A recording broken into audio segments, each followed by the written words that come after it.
ஜெகதீஸ்வரி எனும் நான் திருக்குறள் வகுப்பிற்கு வந்திருக்கும் உங்கள் அனைவருக்கும் எனது நன்றி கலந்த வணக்கத்தை தெரிவித்துக் கொள்கிறேன். திருக்குறளை நாம் படிப்பதற்கு முக்கிய காரணம் நம் வாழ்வை வளமாக்கிக் கொள்வதற்காக என்று கூறிக்கொள்ள விரும்புகிறேன். இதுவரை கடவுள் வாழ்த்து அதிகாரத்தை பரிமேலழகர் உரை மூலமாக படித்து புரிந்து கொண்டோம்.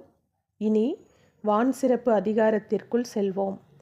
மழையின் சிறப்பை வானளவிற்கு உயர்த்தி கூறுவதால் வான் சிறப்பு என்று கூறுகிறார் திருவள்ளுவர். வான் சிறப்பு அதிகாரத்தை பற்றி பரிமேலழகர் கூறுவதை பார்ப்போம். வான் சிறப்பாவது அக்கடவுளது ஆணையான் உலகமும் அதற்கு உறுதியாகிய அறம் பொருள் இன்பங்களும் நடத்தற்கு ஏதுவாகிய மழையினது சிறப்பு கூறுதல். அதிகார முறைமையும் இதனானே விளங்கும் என்கிறார். இறைவன் பாரபட்சம் இல்லாமல் கருணை புரிவது போல மழையும் பாரபட்சம் இல்லாமல் கருணை புரிவதால் மழையும் இறைவனுக்கு ஒப்பானது.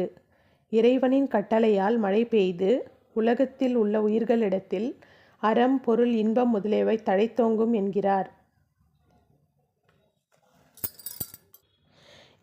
இனி குறளுக்குள் செல்வோம். அதிகாரம் 2 வான் சிறப்பு. குறள் 11. வான் நின்று உலகம் வழங்கி வருதலால் தான் அமிழ்தம் என்றுணரற் பாற்று. பரிமேலழகர் உரையை பார்ப்போம். வான் நின்று உலகம் வழங்கி வருதலால் என்றால் மழை இடையராது நிற்ப உலகம் நிலை பெற்று வருதலான்.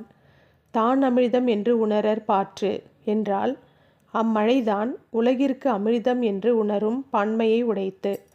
இங்கு மழையை அமிர்தத்திற்கு ஒப்பாக கூறுகிறார்கள். ஏனெனில் அமிர்தத்தை சாப்பிடுகிறவர்கள் அழிய மாட்டார்கள். அதுபோல் மழை பொழிவதால் உலகம் அழியாது. நீரின்றி அமையாத உலகு என்பது போல நீர்வளம் சிறக்க வேண்டுமென்றால் மழை அவசியம். மழையினால் தான் விவசாயம் செழிக்கும். விளைச்சலால் தான் உயிர்களுக்கு உணவு கிடைக்கப் பெறுகிறது. இப்படி மழையின் நன்மைகளை கூறிக்கொண்டே போகலாம். எனவே உலகில் உயிர் வாழ மழை அவசியம் என்பது இந்த குறளின் மூலமாக கூறப்பட்டது. மீண்டும் குறள் வாசிப்போம். வான் நின்று உலகம் வழங்கி வருதலால் தான் அமிழ்தம் என்றுணரற் பாற்று.